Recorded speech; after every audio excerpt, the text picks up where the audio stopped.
Aujourd'hui, nous sommes Shabbat, Le 24. 24 avril déjà. Oh là là, comme le temps passe vite, comme le temps passe vite. Et comme je vous le disais, je me suis réveillé à 1h30 ce matin, puis j'ai pu dormir, donc c'est vraiment le signe qu'on vit globalement quand même des temps de combat spirituel très forts. Alors je vous encourage tous malgré les combats qu'on mène, qui sont très durs, et dans l'œuvre on en mène un qui est très dur, le combat, eh bien je voudrais vous encourager tous à penser aux âmes autour de vous. Amen. Hier un monsieur est venu nous livrer du gravier, et il était très comme ça, très tendu, pas tendu, mais il me scrutait, l'air de dire, je me demandais, mais qu'est-ce qu'il me veut, quoi. Alors il m'a demandé, mais c'est quoi votre profession? J'ai dit, je lui ai dit, je suis pasteur, je ne vais pas dire je suis prophète ou quelque chose comme ça, mais vous êtes pasteur, vous connaissez un tel en Suisse? Oui, je connais son père, etc. Et en fait, j'ai réalisé après que c'était un jeune chrétien, il a 4 ans de conversion, il me l'a dit, c'est un homme qui était décidé à se pendre, et au dernier moment, un ami lui a dit, écoute, je t'envoie un pasteur, et le pasteur là, lui a dit, il n'y a plus qu'une solution pour vous, c'est Jésus, autrement vous vous suicidez, quoi. Et le gars, il a été touché, il s'est converti, bon voilà. Et alors, il a ce zèle. Alors, oui, ce zèle. Alors, j'ai compris après que la tension qu'il y avait dans son regard, quand il me regardait, il me disait, c'est celui-là, je vais l'amener au Seigneur, je vais l'évangéliser. Mais je trouvais ça formidable. J'ai dit, mais vraiment, c'est le feu, c'est le feu du premier amour. Et très souvent, il faut reconnaître qu'on peut avoir tendance, et même beaucoup ont tendance à le laisser mourir et même l'oublier, si tant est qu'on ne l'ait jamais eu d'ailleurs. Amen. Mais ce n'est pas le message de ce matin. On va louer le Seigneur. Et avant de louer le Seigneur, je vous donne déjà le titre du message. Il y a 3 mots-clés dans le message. C'est un passage, c'est 2 versets du chapitre 16 de Luc. Donc, chapitre 16, versets 14 à 15, et les 3 mots-clés sont « s'élever »,« paraître juste », enfin, c'est 2 mots, et « abominable ». Donc, s'élever, paraître juste, et être abominable aux yeux de Dieu, et de toute façon. Amen. Donc, c'est un message assez sérieux. Il sera court, parce que c'est Samuel qui fera la deuxième partie, qui prêchera son message. Je crois que toi et moi ensemble, on va faire en fait le temps d'un seul message, quelque chose comme ça. Enfin, moi je ne connais pas la durée de ton message. Mais d'emblée, on va louer le Seigneur. J'avais un chant à cœur, vraiment, depuis hier, depuis que j'ai travaillé sur ce message. Eh bien, c'est le chant Kadosh, vous savez, Saint, Saint, Saint. Mais j'aimerais qu'on réfléchisse vraiment, vous savez, on le chante en hébreu, alors, content parce que ça chante en hébreu, d'accord, ok, mais ça veut dire saint, saint, ça veut dire, vous savez ce que ça veut dire saint, ça veut dire mis à part, qui n'est pas commun, qui est spécial, qui est à part, qui est vraiment quelque chose de particulier. Et venir au salut en Yeshua, c'est devenir un saint, et ça veut dire être mis à part, et donc ne plus du tout fonctionner selon les valeurs que nous avions avant. Et malheureusement, et c'est un peu le message, c'est une partie du message que j'ai ce matin, très souvent on doit constater que chez des personnes qui viennent au salut, on voit que la sainteté n'est pas complète, n'est pas réelle, parce qu'il y a un mélange de choses nouvelles que Dieu donne, et on traîne encore des vieilles casseroles, on traîne encore des mentalités que l'on avait avant et qui n'a pas été tranchée, qui n'a pas été rejetée. Donc c'est un gros problème. C'est un gros problème parce que, comme je le disais à une sœur qui s'est mise à part, mais j'en parlerai tantôt dans le message, c'est pas un reproche, mais c'est un constat, tu as vécu 40, 50 ans dans l'Église, et c'est seulement maintenant que tu mets à mort des choses qui n'auraient jamais dû passer dans l'Église et dans ta vie. Il n'aurait pas dû continuer à exister dans ta vie après ta conversion. Et la sœur a admis qu'effectivement, la première étape de sa vie de croyante, de chrétienne, des nouveaux, n'a pas été faite à fond, n'a pas été faite, elle a été superficielle. Et pourtant, c'est une sœur baptisée du Saint-Esprit, une sœur qui a été baptisée d'eau, mais si je dois être honnête, eh bien, j'ai constaté que pendant toutes les années où nous l'avons connue, nous avons dû toujours lui résister, lui résister, lui résister. Elle amenait un service qui était bien dans l'Église, elle amenait de l'aide, des choses formidables. Et en même temps, on devait toujours être sur nos gardes parce qu'il y avait un esprit du monde qui l'accompagnait, qui était flagrant, n'est-ce pas? Donc c'est un peu le message de ce matin, et nous allons chanter Kadosh, Kadosh, mais nous devons vraiment, vraiment réfléchir à ce que signifient ces mots. Mes amis, ça veut dire mis à part. Et ne jouons pas avec cela, ne soyons pas, j'ai envie de dire, pardonnez-moi, c'est peut-être un peu, ne soyons pas idiots, ne soyons pas stupides, ne nous leurrons pas, ne nous illusionnons pas, ayons la crainte de Dieu, et partons plutôt du principe que nous sommes plutôt en défaillance qu'en assurance. Vous savez, il n'y a rien de plus dangereux lorsque je considère, n'est-ce pas, la marche de certains chrétiens, il y a une espèce d'assurance, et puis on se rend très vite compte que derrière cette assurance, il y a un vide, il y a des tas de choses qui ne vont pas, il y a une fausse assurance, il y a une assurance je ne dirais pas qui est jouée, mais qui ne reflète pas la crainte de Dieu, n'est-ce pas?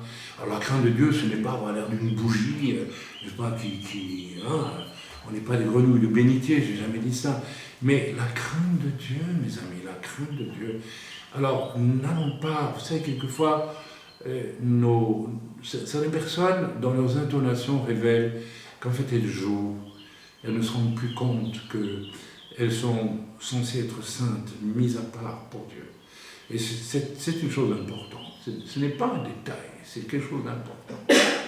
Donc, ce matin, nous allons chanter, et pour notre sœur qui est au Québec, c'est 4 heures du matin, c'est très très tôt pour elle, n'est-ce pas?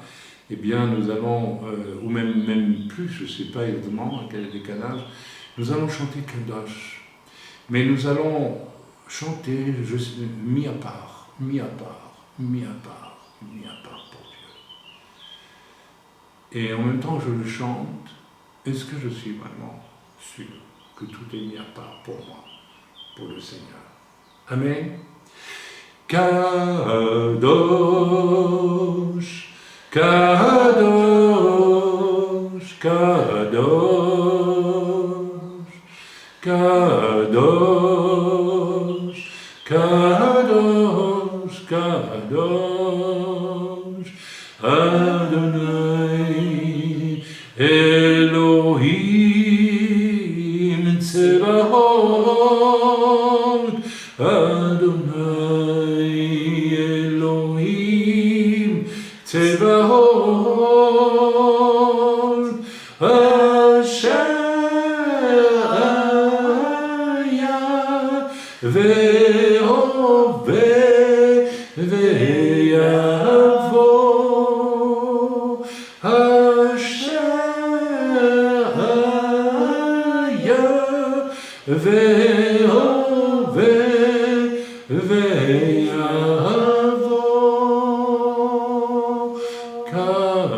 Kadosh, Kadosh, Kadosh, Adonai, Elohim, Tsevaot, Adonai, Elohim, Tsevaot, Asher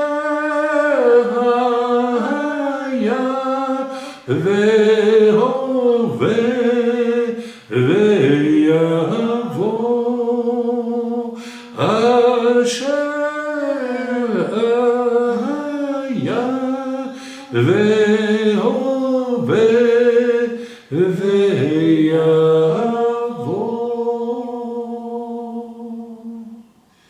Prenons un moment de silence.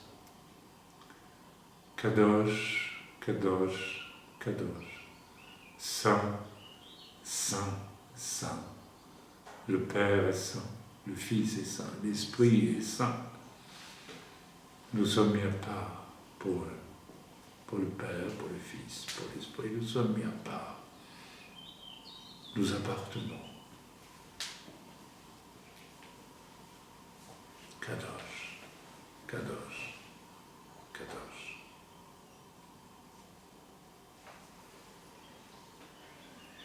Il est élevé, le roi est au-dessus des cieux. Je veux le louer, il est élevé, jamais exalté. Je loue son saint nom.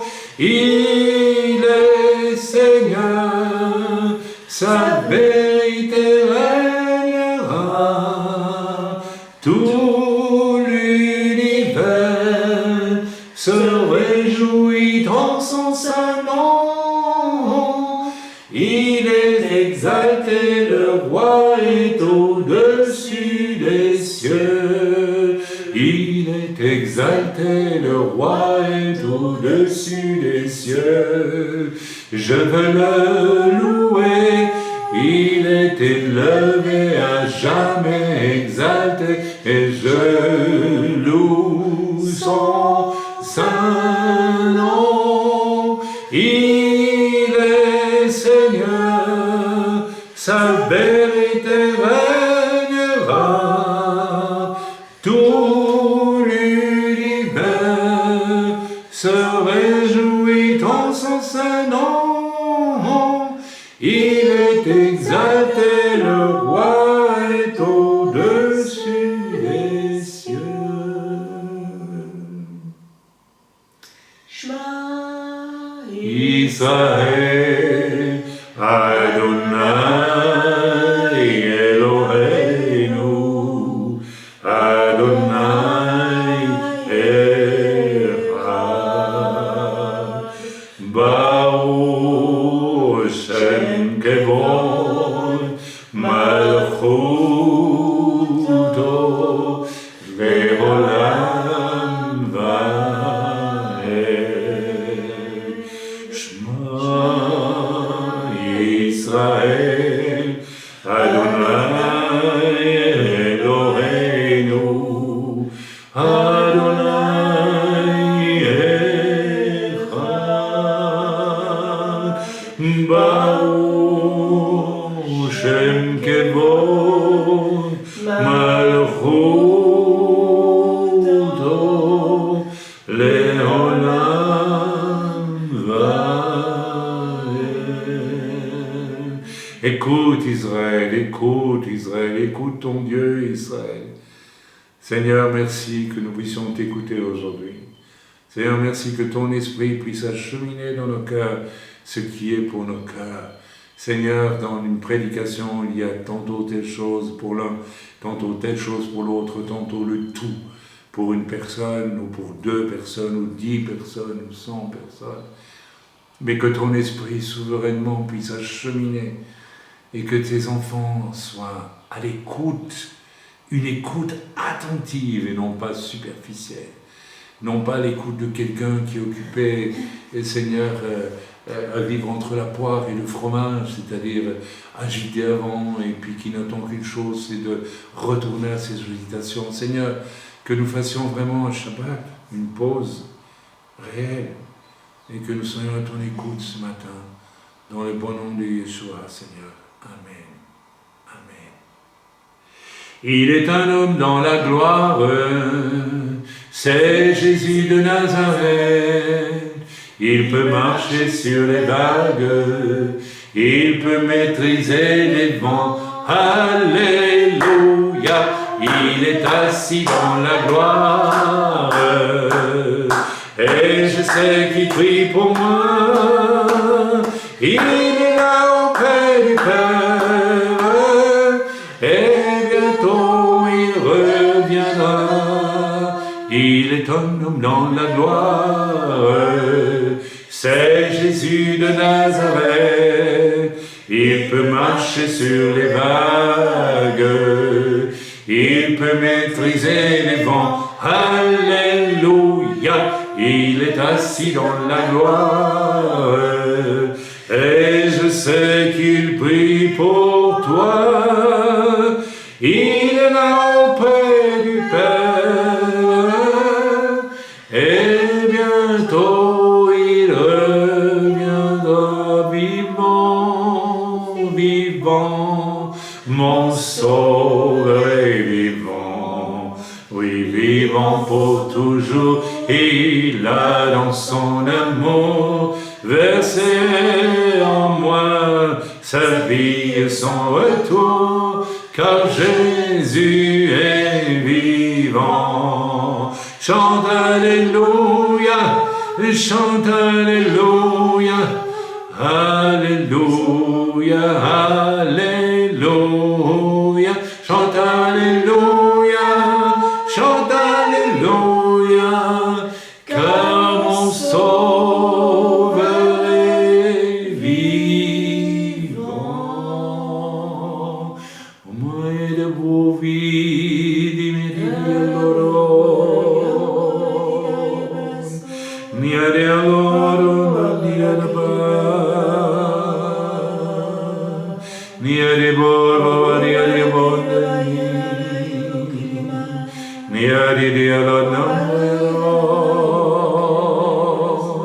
niade baba, niade diolo, niade bodi. Alléluia.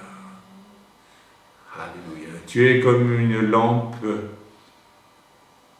qui est en train de vaciller, dont la lumière vacille. Elle est en train de vouloir s'éteindre, mais ne s'éteint pas encore. Tu es cette lampe dont la lumière vacille. Ce n'est plus la lumière qui brille de tout son éclat, mais c'est une lumière qui vacille. Alors je t'appelle, dit le Seigneur, je t'appelle, je t'appelle, je t'appelle ce matin. Écoute-moi, je t'appelle ce matin, je t'appelle. Je t'appelle car il est écrit que si le sel ne sale plus, avec quoi donnera-t-on de la saveur aux choses? Si la lampe ne brûle plus, à quoi sert-elle? Ta lampe brûle encore un peu. Ce sont les feux des bénédictions que j'ai répandues sur toi. Mais toi, tu es en train de la faire s'éteindre, cette lampe, parce que tu ne m'écoutes pas, parce que tu écoutes les profondeurs de ta vieille nature. Tu veux la restaurer, tu veux lui rendre sa place. Oui, tu veux lui rendre sa place. Tu crois qu'on peut vivre avec moi, dit le Seigneur, et avec cette vieille nature, à cause de laquelle pourtant tu as commis des crimes jadis, des choses abominables, mais tu veux la restaurer, tu veux vivre avec, tu veux faire un compromis, tu veux faire une chose terrible, dit le Seigneur, qui s'appelle une apostasie. Tu vas me renier si tu agis ainsi, tu me renies déjà. Écoute-moi ce matin, écoute-moi, dit le Seigneur. Amen. Frères et sœurs, dans l'œuvre, si quelqu'un a une parole de connaissance ou bien une prophétie ou quoi que ce soit, qu'il puisse la dire maintenant. Est-ce qu'on peut remettre, s'il vous plaît, la grille? Merci. Amen. Gloire à Dieu. Amen. Que Dieu soit... Oui, Samuel? Oui, moi j'ai une vision, j'ai vu le doigt de Dieu qui allait appuyer droit sur le cœur de quelqu'un, et je voyais sur ce cœur il y avait un point noir, une tache noire, et j'ai vu que le Seigneur aujourd'hui, à travers ce qui va être dit, veut appuyer en profondeur sur cette tache dans le cœur de quelqu'un. Amen, gloire à Dieu. Amen. Quelqu'un d'autre? Non? Amen. Alors ne fabriquons pas des paroles, là il a reçu une parole du Seigneur, mais ne les fabriquons pas. Amen. Ok, ça serait une vanité. Amen. Une vanité. Bien, nous allons faire l'offrande, comme on doit toujours le faire. Donc, je vous invite à faire votre offrande. En ce qui me concerne, Samuel, tu sais ce que tu as à faire, tu vas sur mon compte et tu saisis l'argent qui est prévu pour l'offrande. Alors, faisons notre offrande ce matin avec joie. C'est dans la joie qu'on fait l'offrande, et pas, vous savez, parfois, quand j'étais en Afrique, j'ai vu dans des grandes assemblées, qu'est-ce que j'aime, il faut faire beaucoup de musique pour que les gens viennent plus ou moins avec joie pour faire l'offrande. Mais parfois, je me suis dit, mais est-ce que les gens font leur offrande avec joie? Quand je regardais les gens, je voyais toutes sortes de gens venir faire l'offrande. Il y avait des gens qui faisaient l'offrande en disant, j'espère qu'on me voit faire l'offrande. Oui, ça existe, absolument. Je ne vais pas donner de détails, mais je pourrais vous donner des exemples qui font sourire finalement, rire, mais qui ne sont pas du tout rigolos. Et puis il y a d'autres personnes qui disent oh, je donne l'offrande, mais oh là là, c'est quand même dur pour moi de donner l'offrande. C'est dur de donner quelque chose à Dieu alors que Dieu m'a tout donné, mais enfin voilà. Et puis de temps en temps, il y a une personne, on voit, qui est joyeuse et dit je fais l'offrande avec joie, je suis content de donner ce que je donne au Seigneur. Amen. Moi, je suis content ce matin. Amen. Je craque, je donne. Amen. Et si je dois donner plus, je donne plus. Mais c'est avec joie. Autrement, ça ne vaut rien. Ça ne vaut rien du tout. Ça ne sert à rien. L'argent, c'est juste, c'est un outil, c'est tout. Mais ce qui est important pour Dieu, c'est comment je fais les choses. Et ce qui est vrai pour l'offrande est vrai pour tout. Je dois faire tout avec joie, n'est-ce pas? Même souffrir avec joie. Oui, absolument. C'est pas toujours facile, mais... Alors, c'est ça qui est extraordinaire, c'est que l'Écriture nous dit, c'est quand je suis faible que je suis fort. En réalité, quand je souffre, je suis faible, mais c'est à ce moment-là que Christ en moi va être joyeux. Vous savez ça? C'est Christ en moi qui est joyeux quand je souffre. Et ça, c'est très troublant. Parce que moi, je peux souffrir physiquement, Chaim, je peux souffrir physiquement, ou moralement, psychologiquement, je peux être persécuté, je peux être calomnié, que sais-je, oui, enfin, que sais-je. Et des choses comme ça qui font souffrir, qui font très mal. Mais Christ en moi est joyeux. C'est ça qui est extraordinaire. Je vous souhaite tous de vivre une tribulation où vous allez souffrir un petit peu, pas trop, hein, mais un petit peu quand même. Vous savez, il y a des gens qui souffrent bien plus que nous dans le monde, hein, des chrétiens. J'ai fait un reportage sur les chrétiens en Chine, amen. Et de découvrir à travers votre douleur, votre souffrance du moment, découvrir que tout au fond de vous-même, il y a une joie qui vient, et le sourire qui vient. Ça, c'est extraordinaire. Vous savez, les gens du monde qui nous voient comme ça, ils disent, ces gens-là, ils sont quand même un peu spéciaux. On va aller dans la parole de Dieu ce matin. Le message sera intitulé Luc 16, versets 14 à 15. Donc Fabio, tu peux déjà prendre note, si tu veux bien. Et deux points après ma référence. Mots-clés, 3 mots-clés. S'élever, paraître juste. Paraître juste. Mais ne pas être juste. Paraître juste. Et être abominable de ce fait. On va aller dans l'Écriture. Ce sont 2 versets qui m'ont beaucoup parlé, enfin, qui m'ont sauté au visage quand je les ai lus ces jours-ci. Les pharisiens, d'abord les pharisiens. Les pharisiens, ce sont les champions du monde, toutes catégories. Et attention, je ne parle pas seulement des pharisiens du temps de Jésus, je parle des pharisiens d'aujourd'hui. Ce sont les champions du monde, toutes tendances confondues, de ce que j'ai exprimé dans le message prophétique que j'ai donné, après parler en langue. En fait, ils ont voulu combiner leurs arrangements avec les exigences de Dieu. Vous voyez ce que je veux dire? Ils ont voulu faire croire, mais écoutez, ils ont été abominables parce qu'ils ont voulu s'élever, ils ont voulu paraître justes. C'est tout le discours des pharisiens que lorsqu'ils viennent vers Yeshua, tout le temps, ils veulent paraître justes. Alors ils essayent même de coincer Jésus, bien sûr, parce qu'eux, ils sont super justes, alors ils vont essayer de le coincer. Alors Yeshua, avec une sagesse divine, n'est-ce pas, va à chaque fois les dérouter complètement. Alors les pharisiens, alors au fond la question c'est peut-être ce matin, est-ce que je ne suis pas en train de devenir un pharisien alors que je crois être un saint. Un saint c'est quelqu'un de mis à part, c'est pas un pharisien. Et je répète que je ne m'adresse pas ici, n'est-ce pas, aux pharisiens du temps de Jésus, ils sont tous morts. Je m'adresse aux pharisiens d'aujourd'hui. D'accord. Les pharisiens qui étaient avares, en plus ils étaient avares. Ils donnaient jamais avec... Ah non, ils s'arrangeaient avec un beau petit chauffard au moment, peut-être qu'ils avaient, comme ça, peut-être que c'est l'origine des enfants de chœur dans la messe catholique, je ne sais pas, 2 acolytes, je crois que ça devait être comme ça, oui, quelque chose comme ça, qui sonnaient du chauffard quand tel pharisien venait parce qu'il allait faire l'aumône, n'est-ce pas? Il allait faire l'aumône. Alors comme ça, tout le monde le voyait, vous voyez, c'était... Voilà. Alors qu'en fait, ils étaient avares. L'avarice, ce n'est pas donner peu de choses, c'est donner à contre-cœur. C'est ça, l'avarice. C'est donner peu. Et ceux qui donnent à contre-cœur ne donnent jamais ce que Dieu leur demande de donner. Vous avez remarqué ça? C'est assez...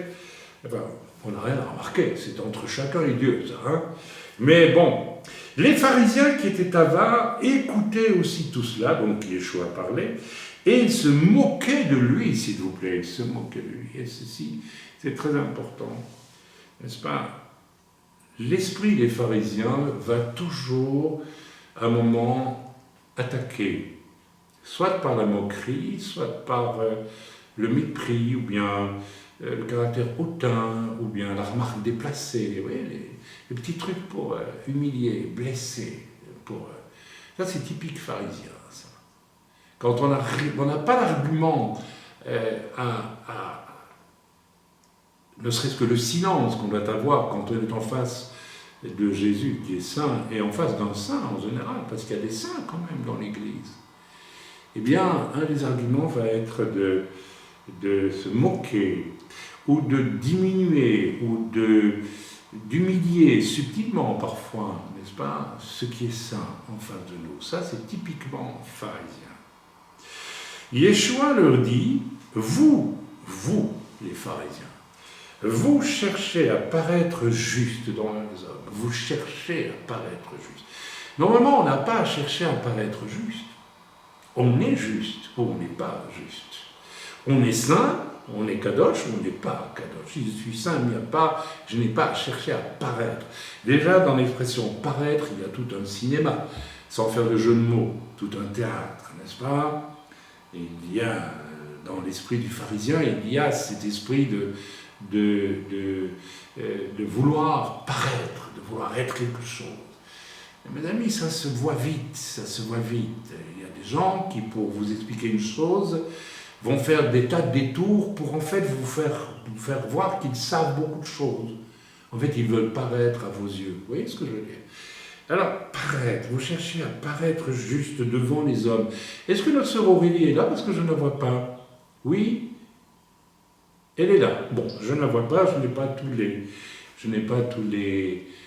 monde sur la grille, mais ce n'est pas grave. Vous cherchez à paraître juste devant les hommes.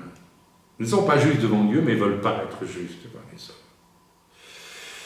Mais Dieu connaît vos cœurs, car ce qui est élevé parmi les hommes est une abomination devant Dieu.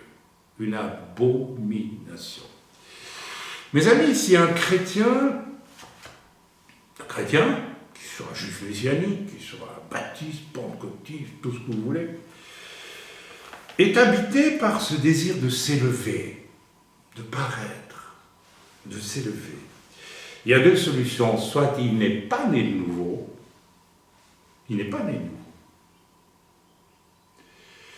ou alors il est sur une drôle de pente, celle du diable, tout simplement, sur la pente du diable. Car le but essentiel du diable depuis toujours, c'est quoi, à votre avis? Qu'est-ce que c'est? C'est tout simplement de s'élever, de paraître juste devant, même le diable, il veut s'élever. Alors on va lire ensemble un passage dans Ésaïe au chapitre 14, parce qu'il faut quand même remettre les choses à leur place un petit peu. Alors si je cherche à m'élever, Alors il n'y a que moi qui le sais, mais les autres peuvent le voir aussi, parce qu'à un moment donné, on le voit, ça se voit, ça se dit. Peut-être que nous sommes seulement en train de commencer à vouloir nous élever, mais c'est pourquoi il faut nous arrêter tout de suite avec ça. Lisons ensemble Ésaïe 14, au verset 12. Te voilà tombé du ciel, ici des questions bien sûr du diable, de Lucifer. Te voilà tombé du ciel, astre brillant, fils de l'aurore. N'oubliez pas qu'il a été un archange magnifique avant de chuter. Et son problème, c'est qu'il a voulu s'élever, justement. Tu disais en ton cœur, je monterai au ciel. Ben, vous savez, il y en est déjà au ciel. Mais ici, monter au ciel, ça voulait dire, je vais m'élever tellement que je serai au-dessus de Dieu. C'est le principe de l'orgueil, c'est le principe du paraître, c'est le principe du vouloir paraître.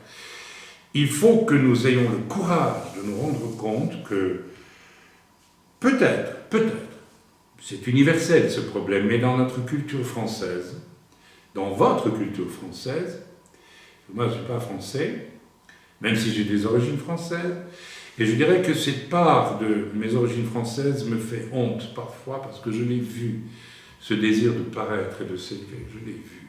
C'est quelque chose de laid, absolument affreux, n'est-ce pas? Mais notre culture française basée sur le plaisir, sur le désir du pouvoir, enfin, et toutes ces choses, et sur le fait que l'on a mis Dieu en dehors de la nation, hein, c'est clair, mène l'homme à vouloir s'élever, et ceci est très dangereux. Tu disais en ton cœur, je reviens à ma lecture, je monterai au ciel, c'est-à-dire je m'installerai au ciel, je prendrai la première place, la meilleure place, je vais la prendre. Vous allez voir ce que vous allez voir. Ouais. J'élèverai mon trône au-dessus des étoiles de Dieu, vous vous rendez compte? C'est incroyable ce qu'il dit là. Je m'assirai sur la montagne de l'assemblée. Alors, carrément, je m'assirai sur la montagne de l'assemblée. Ici, c'est l'assemblée des anges, des archanges, et de tout ce qui est normalement sous l'autorité de Dieu, n'est-ce pas? L'autorité sainte de Dieu. Je m'assirai sur la montagne de l'assemblée à l'extrémité du septentrion, c'est-à-dire le plus au nord possible, le plus loin possible au nord. Vous voyez, c'est la totale. Je monterai sur le sommet des nues, je serai semblable au Très-Haut, je serai semblable au Très-Haut, je serai semblable à Dieu. Vous savez, la différence qu'il y a entre notre attente du Mashiach, c'est-à-dire Jésus qui revient, et l'attente qu'en ont les orthodoxes juifs aujourd'hui, ils attendent un Messie homme et non pas un Messie Dieu.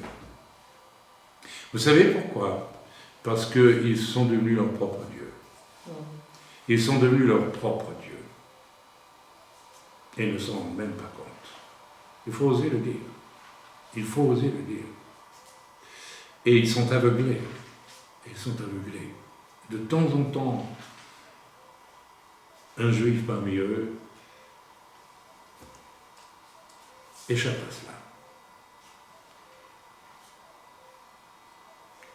Verset 15, mais tu as été précipité dans le séjour des morts, dans les profondeurs de la fosse.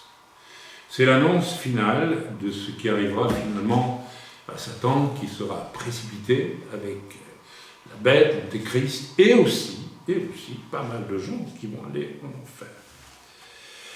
Ce message est un message qui doit absolument être écouté, mes amis, parce qu'il est fondamental. S'il y a un atome en nous, le désir de nous élever par nous-mêmes, de paraître sage, intelligent, ou connaisseur, ou que sais-je d'autre, nous sommes sur le chemin de l'enfer, tout droit. Nous sommes sur le chemin de l'enfer. Ce n'est pas un hasard si Jésus a dit, si vous devenez comme des enfants, vous ne pourrez pas entrer dans le royaume de Dieu, le royaume des cieux. C'est impossible. Amen. Donc si un chrétien est habité par le désir de s'élever, soit il n'est pas né de nouveau, ou alors il est sur une pente glissante, très glissante. Un des points les plus importants, les plus majeurs dans le processus de la nouvelle naissance, mes amis, c'est que la personne réalise à quel point elle est misérable, sans valeur aucune.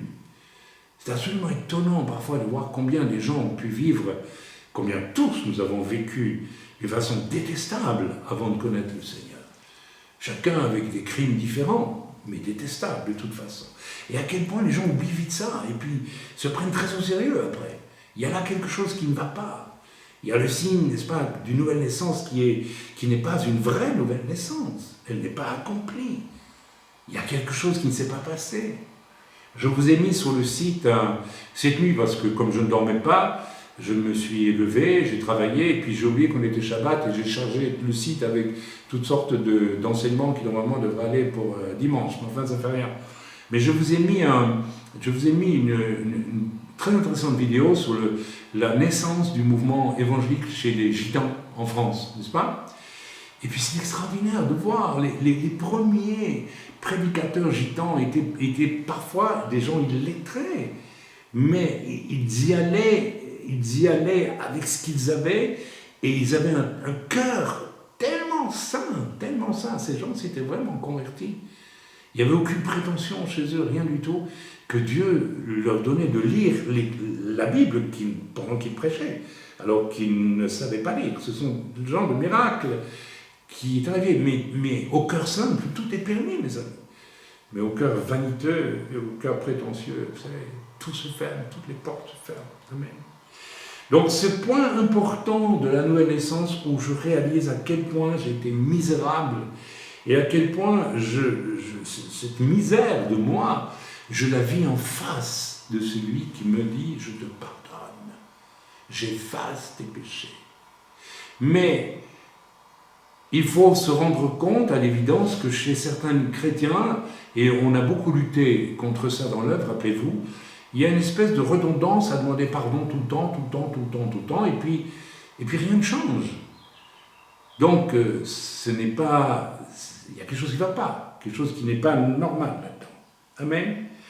Donc, mes amis, il y a une prise de conscience au moment de la nouvelle naissance, que je suis un personnage capable du pire, et qui a fait le pire parfois. J'en suis horrifié. J'en ai une honte totale, oui, je dois le confesser, je le confesse, mais bon, parce qu'il faut bien, n'est-ce pas? Non, ça doit être une prise de conscience avec un effet dramatique, mes amis. Je ne sais pas comment vous avez vécu votre conversion, mais moi, quand je suis venu au Seigneur, vous savez, je savais que j'étais vraiment un homme pécheur.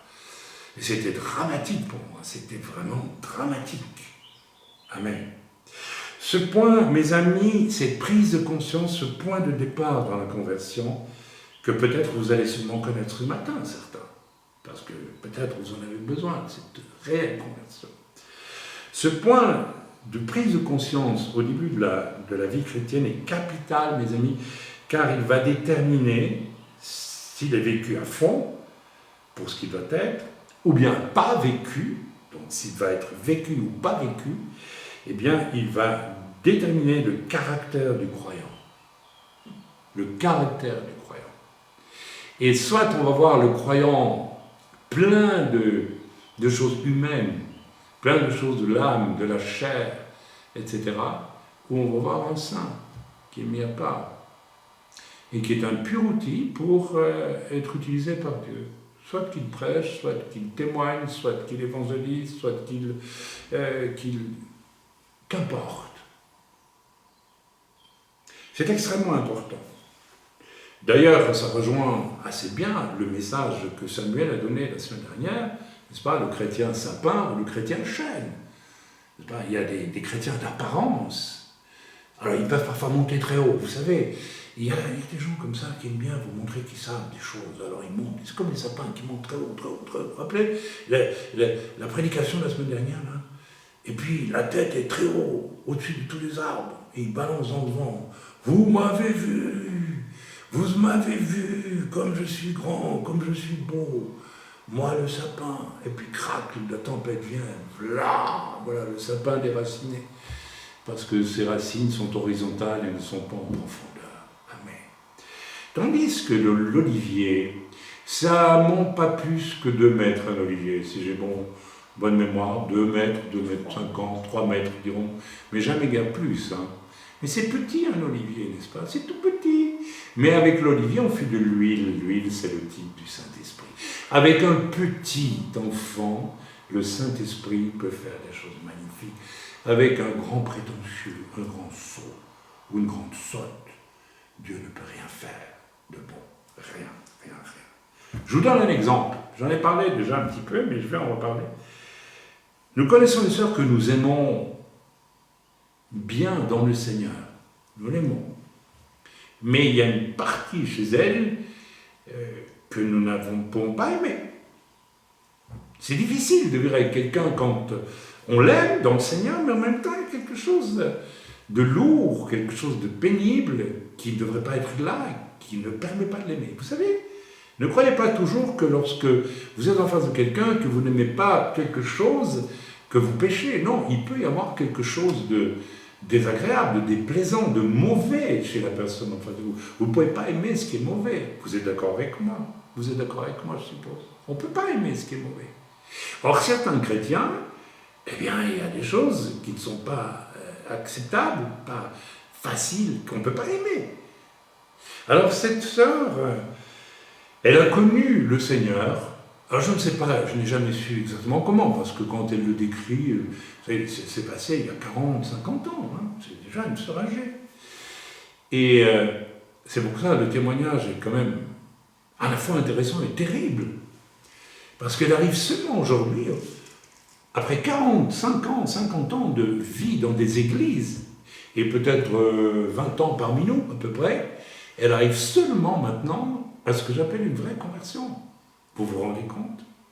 Ah oui, quand les mauvais plis sont pris, après, pour s'en défaire, waouh, c'est pas simple, c'est pas facile. C'est pour ça, ce matin, si vous êtes en train de prendre un mauvais pli, écoutez, s'il vous plaît. Écoutez ce que Dieu est en train de vous dire. Amen, c'est très important. Alors, cette sœur s'est convertie dans du fait d'un ministère qui très vite est tombé dans des choses mondaines, etc., etc. Et donc, elle a sucé le miel de ce ministère et de ce groupe dans lequel elle était. C'était une église aussi, mais enfin bon, qui a très mal tourné. Et finalement, le soi-disant évangéliste a dû s'exiler aux États-Unis parce qu'il était poursuivi pour des choses extrêmement... Mais lui, vraiment, c'était vrai. Il avait, je crois, 6 ou 7 voitures, dont une Rolls-Royce, vous voyez, donc... voilà, bon, vous voyez un peu dans quel univers cette sœur a grandi. Alors cette sœur, elle a été baptisée du Saint-Esprit, et figurez-vous qu'elle a des paroles de connaissance. Elle m'a aidé plus d'une fois, elle nous a donné des révélations de Dieu. Alors c'est incroyable. Alors vraiment, et pourtant, tout le temps chez elle, il y avait quelque chose qui irritait absolument profondément, et moi m'irritait profondément, c'est un amour de la mondanité, des apparences, justement. Vous voyez ? Elle apportait, pendant des décennies parmi nous, elle apportait, malgré elle. Elle ne faisait pas exprès. Elle était habitée par cet esprit du monde et du paraître. Terrible, le paraître. Elle apportait cet esprit dans l'Église, alors qu'elle ne voulait pas le faire pour faire du mal à l'Église, mais elle faisait du mal à l'Église. N'est-ce pas? Vous avez connu ce problème. Elle faisait du mal à l'Église. Ce que j'amène dans l'Église et qui est de l'ordre du paraître et qui relève du monde de Satan finalement, il faut quand même aller au fond des choses avec ça, eh bien, va toujours amener un malaise dans l'Église, un trouble dans l'Église. Et c'est quelque chose que le Seigneur ne veut pas, mes amis. Parce qu'alors l'Église est en lutte. L'Église est en lutte avec une partie d'un de ses membres qui n'est pas vraiment, qui n'appartient pas complètement à Dieu. Et ça, c'est un problème. Et c'est peut-être la grande, pas souffrance, mais la grande tribulation des serviteurs de Dieu, c'est de devoir gérer des gens à moitié convertis.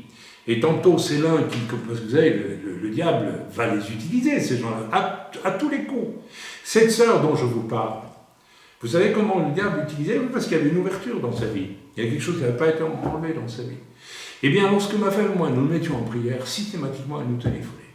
Elle ne savait pas qu'on était en prière. En fait, le diable l'utilisait chaque fois. Allô, oui, Dada Titi, qu'est-ce que tu penses? On va faire ceci, on va faire. Mais tu sais qu'on est en train de prier. Bon, une fois d'accord, mais quand c'est chaque fois. Alors, vous savez, là, on atteint un autre niveau de problème, c'est que finalement, ces demi-chrétiens qui marchent avec une jambe de bois et l'autre qui est dans la maison du Seigneur, sont des gens qui amènent toujours des problèmes. Alors nous devons choisir si nous voulons être un chrétien qui amène déjà un mal-être dans l'assemblée des saints, des justes, oui, ou bien si nous allons être utilisés très aisément par le diable pour amener du trouble, et du trouble, et du trouble, et du trouble. Le problème de cette sœur, c'est qu'elle avait gardé en elle l'esprit de la mondanité du paraître. Alors, c'était les grands chapeaux, c'était ceci, c'était les parfums excessifs, c'était tout ce qu'on voulait, c'est une manière de parler très... est-ce que je veux dire comme ça? Extrêmement désagréable, n'est-ce pas? Et en fait, elle avait gardé l'esprit du monde, et aussi, il y avait des complaisances avec le péché, qui était déguisé chez elle en péché mignon. C'est pas trop grave. Si, c'est grave. C'est grave. Et au final, elle a dû se mettre à part. Nous l'avons interpellée, je l'ai interpellée pendant des années, mes amis, sans arriver à l'amener à renoncer à cet esprit du monde qu'elle amenait dans l'Église. Jusqu'au jour où j'ai compris que je perdais mon temps. Parce que ces personnes, tout simplement, ont eu un mauvais départ dans la vie chrétienne et qu'elle demandait pardon. Elle a demandé pardon, je ne sais pas combien de fois, dans l'Église, pardon pour ça, quand on lui faisait remarquer. Mais ça recommençait le lendemain ou le surlendemain, c'était plus fort qu'elle. Pourquoi est-ce que cette vanité du monde était-elle encore si présente en elle? Eh bien parce qu'elle n'a pas été tuée à la conversion. Elle n'a pas été mise à mort à la conversion. Elle n'a pas été tuée à la conversion. Mes amis, quand je viens au Seigneur, je dois être tué. Je meurs et je renais avec Christ, en Christ. Je renais en Christ non pas pour être un chrétien ou un juif messianique, je renais en Christ pour appartenir à Christ et être mis à part pour Christ, et rien que ça. Et si je ne suis pas mis à mort, si l'esprit du moi, du monde n'est pas mis à mort dans ma vie au moment, et du paraître n'est pas mis à mort au moment de la conversion, je vais mêler les deux, et je vais amener une irritation, et je vais même être utilisé pour amener des problèmes dans l'Église. Voilà. Donc, sa conversion était partielle, et on a l'impression en réalité qu'elle a été faite par petits bouts, vous voyez, comme ça, mais rien excusez-moi, parce qu'on m'annonce que ma licence Avast antivirus expire aujourd'hui. Samuel, je dis quoi avec ça? Excusez-moi, hein, mais... Ferme. Je ferme, voilà. Oui, tu fermes. Ah, mais j'ai mis continuer, j'espère que ça ne va pas m'emmener. Alors, attendez un instant, je vais... Samuel, c'est toi qui malheureusement est en... Alors, je ne sais pas comment je vais faire, écoutez...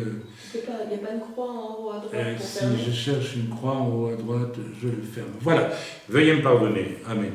C'est un incident technique, ça arrive, hein. Bon, on va pas le gommer. Hein. Bon, alors, il essaie encore de me dire un truc, excusez-moi, il insiste. Bon, écoutez, tant pis, je laisse courir, il va s'éteindre de lui-même, voilà. Ok. Bien, donc je continue. Alors, vous voyez, ça, c'est aussi des petites attaques qui viennent. Samuel, peut-être, si je t'éteins toi, façon de parler, bien sûr. Voilà. Ok, c'est de nouveau bon. Veuillez m'excuser. Ok, donc cette sœur a vécu une conversion par petits bouts, mais il n'y a pas eu ce qu'il fallait, je l'ai dit, une mise à mort de l'homme pécheur, de l'homme nouveau. Et ici, en particulier, de l'homme vaniteux, de la personne qui voulait paraître. Cette sœur voulait paraître.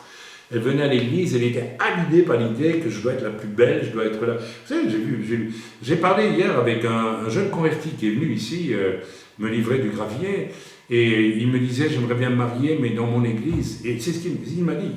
Il a 4 ans de conversion, il m'a dit, je peux en épouser aucune. Je dis, mais pourquoi? Ben parce qu'elle regarde toutes aux apparences. Alors je me demande quel genre de conversion ont vécu c'est ça, n'est-ce pas? Alors je lui ai rassuré, je lui ai dit, ne tracassez pas, si vous voulez vous marier, Dieu amènera une femme qui ne regarde pas aux apparences, mais qui sera vraiment choisie par Dieu pour vous. Amen.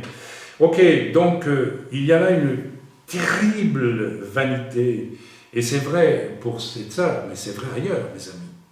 N'est-ce pas? Une terrible vanité, la soif de gloire, de popularité habite. Reconnaissons-le, vous savez, c'est une chose que le diable veut installer dans nos vies, je vous le signale. Je vous dis, vous qui êtes nés de nouveau, faites attention, le diable vous guette et veut vous détruire en installant cette corruption dans votre vie. Il va le faire, n'est-ce pas? Et c'est très subtil, vous n'allez peut-être pas vous rendre compte, mais normalement, vous devez faire attention à cela. Le seul remède à cela, c'est la crainte de Dieu, mes amis. C'est la crainte, justement, et la crainte aussi de tomber dans ce genre de travers. Amen. Il y a là quelque chose de très dangereux, la soif de gloire, de popularité, d'être reconnu.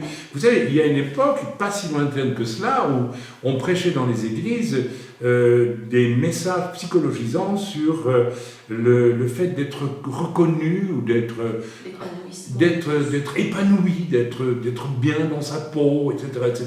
Mais vous vous rendez compte mais moi je suis bien dans ma peau, ça va, j'ai pas besoin de suivre un stage psychologisant. Tant que je suis sain et que je suis kadosh, et que je suis mis à part, je suis très bien, je vais très bien. Et si jamais je ne suis plus kadosh et que je commence à faire l'idiot, alors là, je ne suis plus bien du tout.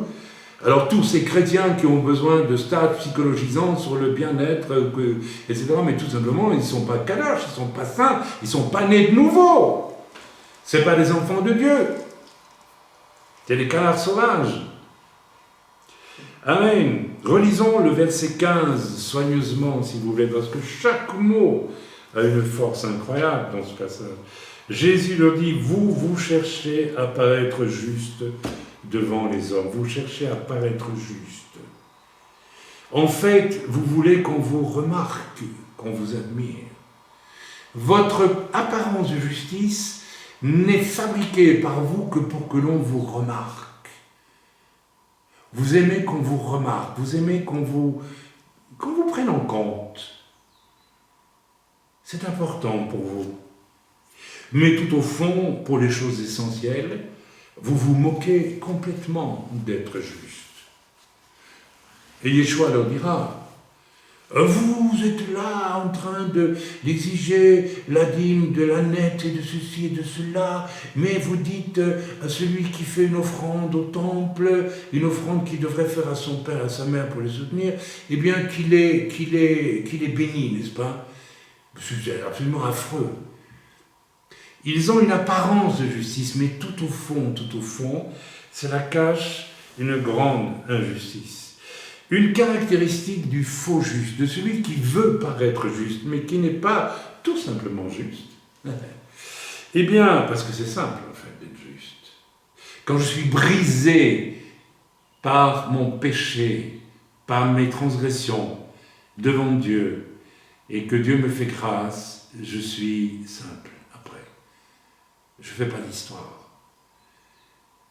Vous savez, le meilleur moyen de savoir si un accident de voiture c'est dangereux, c'est d'en avoir un. Après ça, on ne fait plus d'histoire. On sait ce que c'est. Et la conversion, c'est la même chose. Quand on sait de quoi on a été capable, on sait ce que c'est fini, c'est terminé. On ne voudra plus jamais essayer de s'élever en quoi que ce soit. Le faux juste, celui qui est un juste d'apparence, n'est-ce pas, en fait, vous pouvez toujours être certain, écoutez bien ce que je vais vous dire, qu'il y a dans sa vie, que ce soit un homme ou une femme, des domaines de désobéissance à Dieu.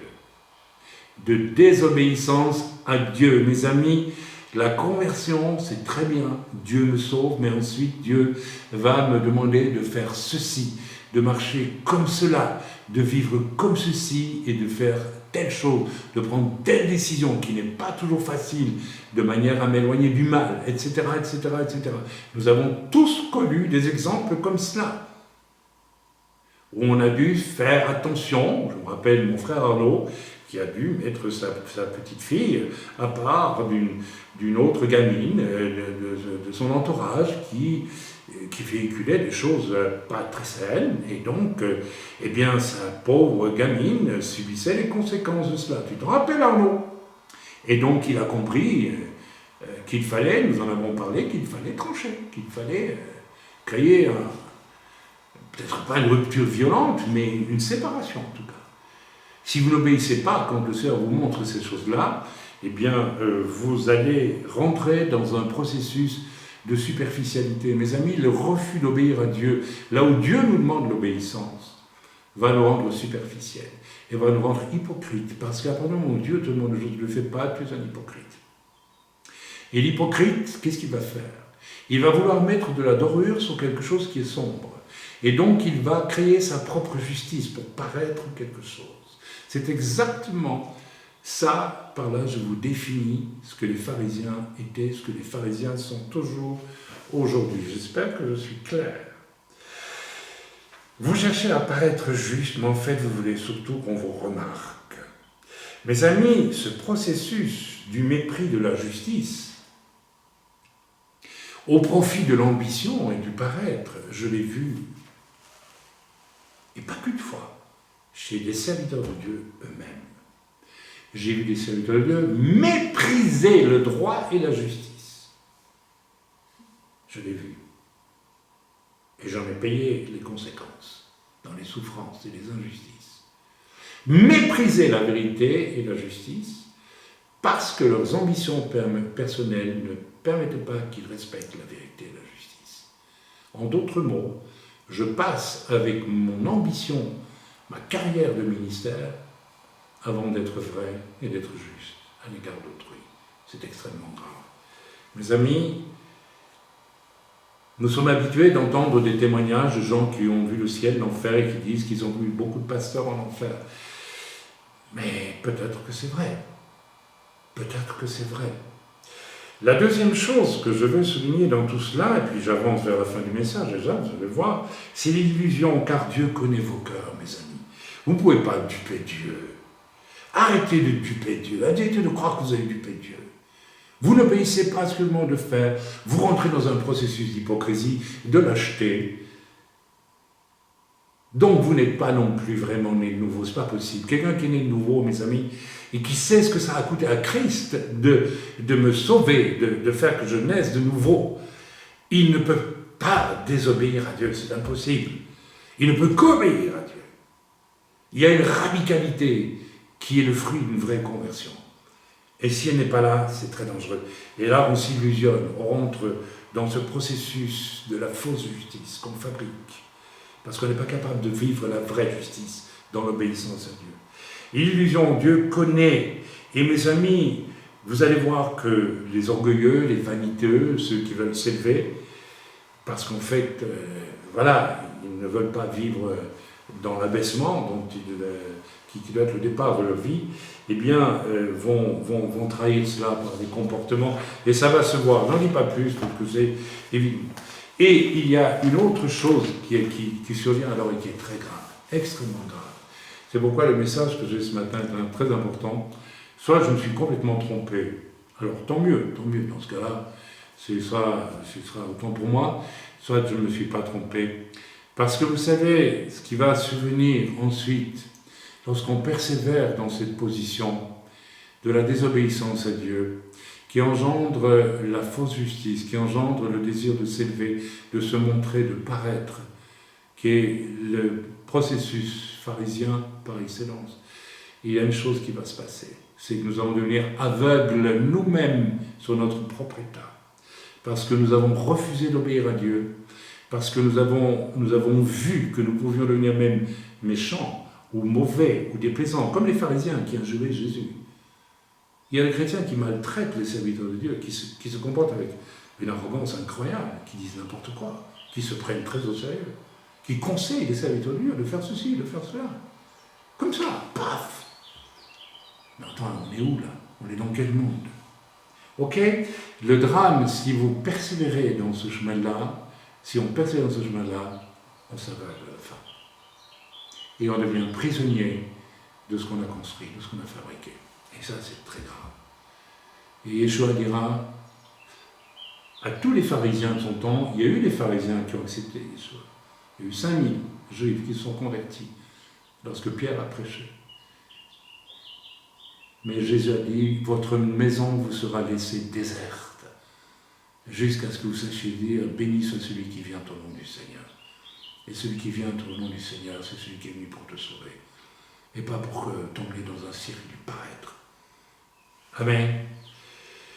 Mes amis, je vous donne un dernier témoignage. Un jour à Jérusalem, j'ai vécu la chose la plus pitoyable, la plus honteuse, la plus ridicule, la plus triste que j'ai vue de ma vie. Oui. J'ai vu un jeune homme, grand et mince, qui marchait très droit dans la rue pour que tout le monde le voie bien. C'était un juif orthodoxe. Enfin, juif, je ne sais pas de quelle branche de l'orthodoxie il était, qu'importe. Et il avait des tzitzit. Vous savez ce que c'est les tzitzit? C'est l'espèce de fil blanc que les juifs mettent aux quatre coins de leurs vêtements, n'est-ce pas? Et qui rentrent dans les pantalons, ou qu'ils mettent par-dessus et qui sont censés, qui représentent, c'est une chose que Dieu a commandée aux juifs, n'est-ce pas? Le fait que je suis sous la loi, ça représente des commandements. Alors, Yeshua, déjà, à son époque, disait, ils ont des très grandes tzitzit. Vous savez, on peut avoir des tzitzit comme ça. J'ai moi aussi une chemise avec tzitzit, un talit, bon. Et puis, on peut aussi se dire, je vais mettre un tzitzit qui va... Alors, ce jeune homme, qui était déjà très grand, qui était très maigre, et qui regardait tout le monde comme ça, pour voir si on le regardait, s'il vous plaît, parce qu'il était très important, avait des tzitzit qui arrivaient presque au sol. Mes amis, je n'ai jamais vu quelque chose de plus lamentable que ça. C'était ridicule. C'était pitoyable. C'était misérable. Toute la rue qui le regardait était gênée. Toute la rue. Même les juifs religieux étaient gênés. Mais pour qui il se prend? Pour qui il se prend? Mais lui, il était aveugle. Il était aveuglé sur son état. Il traversait tout Ben Yehuda, à Jérusalem, près du Kikar Tzion, là. Tout le monde le regardait, il était gêné, lui était aveugle. Il était fier. Il était fier de sa folie. Il est arrivé à un point de quasi non-retour. Amen. Relisons le verset 15, si vous voulez, encore une fois. Voilà, Jésus leur dit, vous cherchez à paraître juste devant les hommes, mais Dieu connaît vos cœurs, car ce qui est élevé parmi les hommes, en d'autres mots, ce que vous élevez vous-même, est une abomination devant Dieu. Amen. Ok? Et de quelle façon? L'orgueilleux, celui qui cherche à s'élever, n'est-ce pas, le fait souvent en apparence, se persuade finalement d'être injuste. Il se ment à lui-même, ce jeune homme se ment à lui-même, il dit, moi je suis plus juste que tout le monde ici. J'ai des tzitzit qui arrivent presque à terre. Vous êtes... non, moi je suis injuste. Aveuglé, complètement aveuglé. Amen. L'orgueilleux se flatte à ses propres yeux, mes amis, et pour Dieu, c'est une abomination. Et celui qui se flatte à ses propres yeux est ivre de ce qu'il veut, il a une ivresse. L'orgueil rend ivre. Vous savez, l'ivresse de l'orgueil, c'est quelque chose de terrible, de terrible. Et vous savez qui est son Père? Vous croyez que c'est Dieu, notre Père dans les cieux? Béchamaïn? Non, c'est le diable, mes amis. C'est le diable. Pauvre garçon, mais j'ai appris quelque chose en le regardant. Mes amis, voilà, j'arrive à la fin de mon message. Ce qui est élevé, et a fortiori ce qui cherche à s'élever parmi les hommes, au regard des hommes, devant les hommes, est en abomination pour l'Éternel. Alors mes amis, ce message, il est simple, il est tout simple. Si je suis sur cette pente, et Dieu me tend aujourd'hui, me tend une perche salutaire. Reviens à ton Dieu, humilie-toi devant lui, Reviens à celui qui, avec une humilité absolue, je parle de Yeshua, a accepté de s'offrir pour ton salut. Et arrête de te prendre au sérieux, arrête de te croire intéressant. Que tu sois homme ou femme, tu es un misérable, sauvé par grâce, mais tu l'oublies un peu vite. Alors reviens à ton Dieu maintenant, reviens à ton Dieu. Aie ce courage, aie ce courage. Et j'espère que tu écoutes ce message avec ton cœur, et pas avec ta raison seulement, avec ton cœur, qui veut dire que là, si le message a touché droit dans le mille, il faut qu'il y ait un véritable drame qui se joue en toi maintenant. Il s'agit du chemin que tu prends pour suivre le Seigneur ou faire semblant de suivre le Seigneur. Tu veux dire, non, non, non, moi je suis le Seigneur, il n'y a pas de souci. C'est très bien de l'affirmer, mais il faut le prouver, il faut le démontrer. Alors, j'attends encore quelques instants. Voilà, donc si quelqu'un veut prier maintenant, qu'il puisse prier. Mais s'il vous plaît, pas des paroles faciles. Oui, je reconnais, non, non, mes amis. Il faut vraiment, vraiment se déchirer pour Dieu avec ce problème. Si le problème est dans votre vie. Je laisse quelques instants après ça, parce qu'on ne va pas charger le message, mais je m'adresse maintenant à la caméra. Eh bien, mon frère, ma soeur, qui que tu sois, qui écoute ce message, eh bien, sache que le Seigneur vient bientôt et il a un regard terrible, il a une épée de feu qui sort de sa bouche, l'Écriture le dit. Et tu seras dévoilé de toute façon pour ce que tu es vraiment. Donc, sois honnête, sois honnête, sois honnête. Reviens du chemin de perdition sur lequel tu t'es engagé. Arrête. Arrête d'amener du trouble dans l'église. Arrête.